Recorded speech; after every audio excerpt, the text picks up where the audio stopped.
Hi friends, and welcome to Make All the Things with me. I am hosting a Granniecore collaboration today with some of my wonderful friends. There'll be a playlist for you to follow along. The link for the playlist will be in my description. All you have to do is click see more and you will find the playlist. And I am sure you are going to be really inspired. For this first project, I created a stencil using the duck, the goose, which is so trending right now, and I am so in love with it. And so I also cut out that tag shape form with my laser. It's 1/8 inch basswood, and it is just perfect for little lightweight projects. And so, yep, you see me stenciling the goose, and then it has a few accessories with it. And I'm just decorating it, added a little bow, and for the final touches, I sanded around the edges.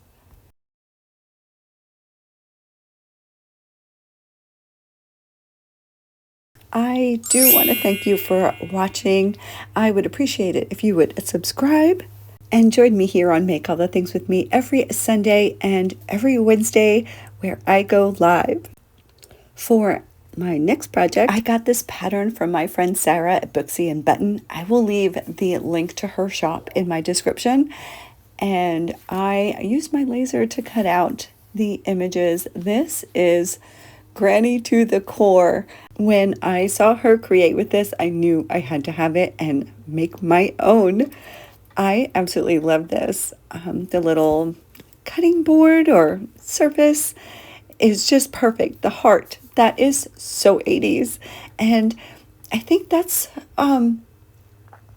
what I like most about the Granniecore movement is the style, right? I'm more into the style, even though I really appreciate the artistry of those long lost, almost forgotten art forms, right? The crocheting, the sewing, although that's coming back. The knitting has become very popular lately. But there's so many forms of crafting that have just gotten lost, and we really need to bring them back, you know? But for me, I really love the style. Like, I just miss the cuteness, the roundness of the decor of the craft projects, of the DIYs from back then, and I just love bringing them back. Okay, now I'm started on my next project. This one's a cutie. This is a heart I had left over from Valentine's Day. I picked it up either at Dollar Tree or Dollar General, and I just gave it a coat of plaster. It's paint by Waverly. It's a chalk paint. I get mine at Walmart. And then that little heart that I'm using as a beak is from Dollar Tree from Valentine's Day as well. And then I had ribbon with like feathers on it. So I added that to the top, and I distressed it with some antique wax by Waverly because it was just too bright. And then I got a little carried away with the antique wax, and I kind of didn't like it too much, so I tried to wipe it off, and it just made it more yellow. I don't know. What do you think? Oh, this project is a fun one. I did create this live on YouTube. You can go back and check my live streams for the full tutorial. This is a plastic carafe that I got from Dollar Tree. I loved the shape of it. It was something different. I hadn't seen it before. And I thought, ooh, I could definitely do some Granniecore to this. I love the old stoneware that has the ducks or the house or the teddy bear on it. And I did have a napkin with the teddy bear, but it was too big for the image. So I just went into my stash and used rice paper that I had with an image of a duck on it. So it's not like traditional Granniecore 80s style, but it's close enough. And so to apply the rice paper, I use a glue stick. I prefer to use glue stick to apply napkins, rice paper, cardstock, anything to my surface that I'm decoupaging. And then I go over and just put a coat of Mod Podge on everything to seal it. And I really love how this one turned out. And I'm glad that I left it white and not distressed it, to make it look aged. Okay, so the next two projects I'm throwing in here because I created them back early before spring. I created them when the bunnies and stuff first came out in Dollar Tree. This is a chunky Dollar Tree faux wood piece, and I loved it. So these are going to be more rustic and primitive, but still definitely Granniecore. Okay, so what I did here was I fussy cut around the sunflowers on the napkin, and then I'm tracing it where I want it on the bunny so I know where to put the Mod Podge. Right? Nothing worse than having too much Mod Podge, because then you kind of have to Mod Podge the whole piece. So it's like all the same. You know what I mean? So I put the Mod Podge down on the bunny, laid the napkin down, and now I'm going over the napkin with the top layer of Mod Podge, and then I just sand away the excess.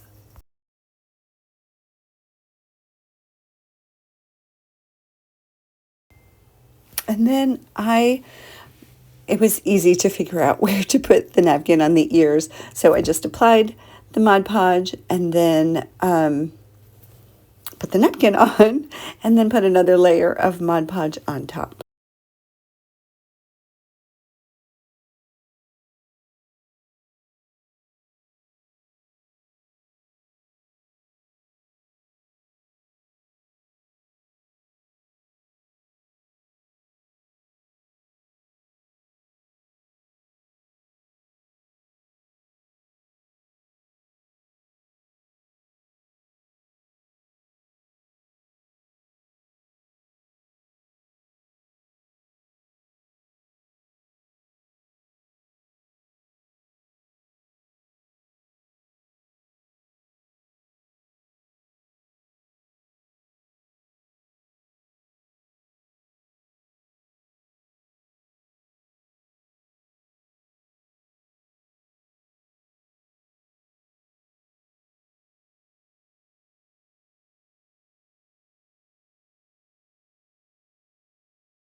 Okay, and to distress, I used my favorite dark antique wax from Bear.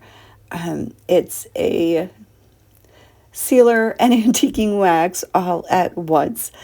It's not available in the store anymore, but I know you can get it online, and I say it all the time. Just do a search. All of the paint companies carry their own form of distressing wax.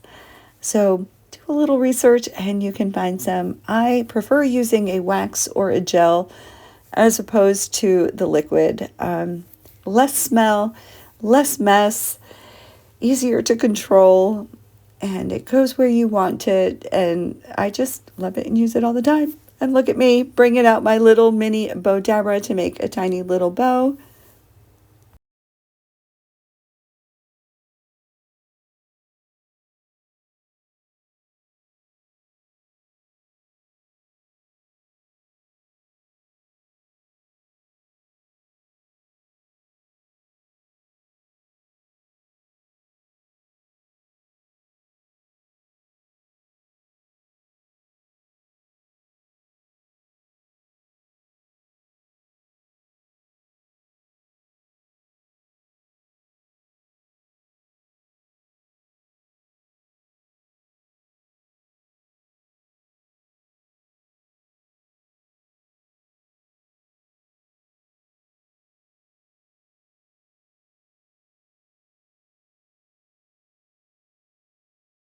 This one turned out so pretty and so adorable.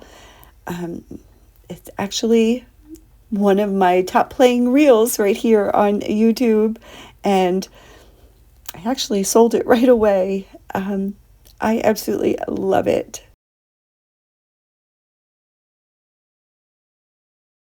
this project is a can.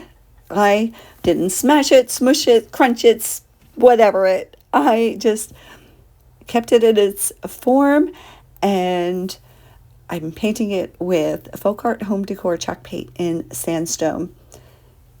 And I really wasn't worried about the coverage because I'm going to be putting a label on it, a label that I got from Willow Heart Prims. She has an Etsy shop, and I do have the link to her Etsy shop in my description, so go on over, check it out. You will find the most amazing primitive style labels and prints in her shop. Cassandra is just absolutely wonderful and generous. And so, yeah, so I put some tight bond glue and some hot glue on the back of that label. It's printed on cotton, thick cotton fabric. And then I went ahead and used my favorite wax and distressed the whole piece. And this one I also did live on YouTube. So you can scroll back to my live tab and watch the replay and get all the details on how I created this.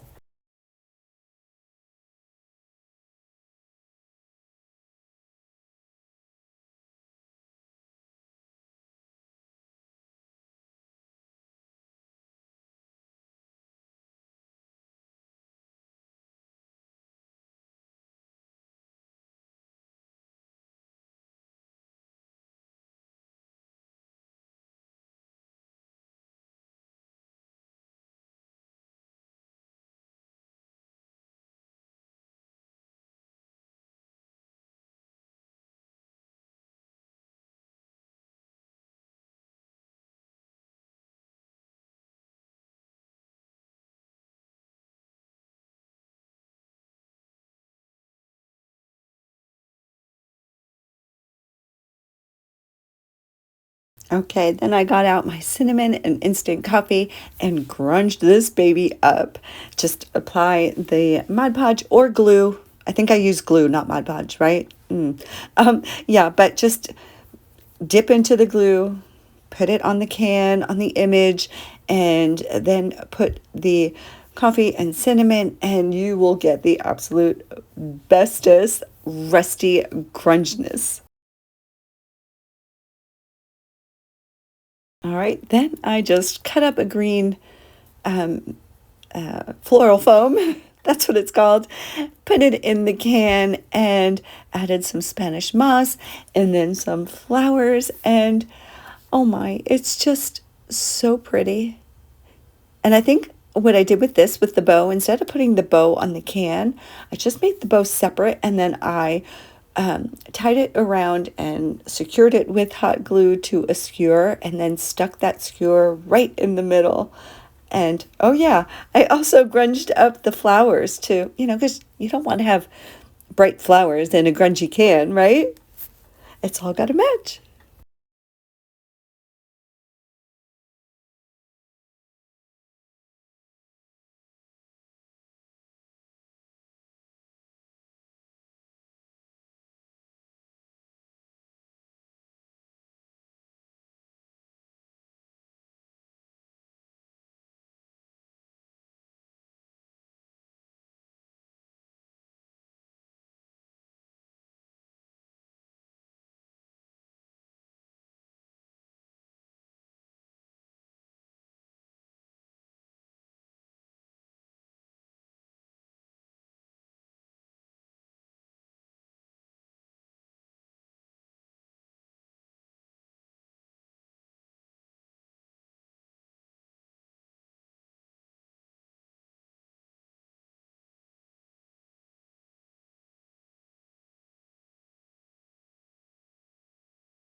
And here are those last two projects, the can and the bunny. I love them. I do love that grungy, rustic goodness. Do you like them? Is that your style? Tell me what you think. Would you like to see more of this on my channel? All right, and here are the pieces from the first part of the video, and that little folk art angel I made a while ago. She is adorable. I love her. And I also made that crock with the utensils on Alive. And here are the rest of them. Thank you so much for watching. I hope you were inspired and you come back real soon to visit with me.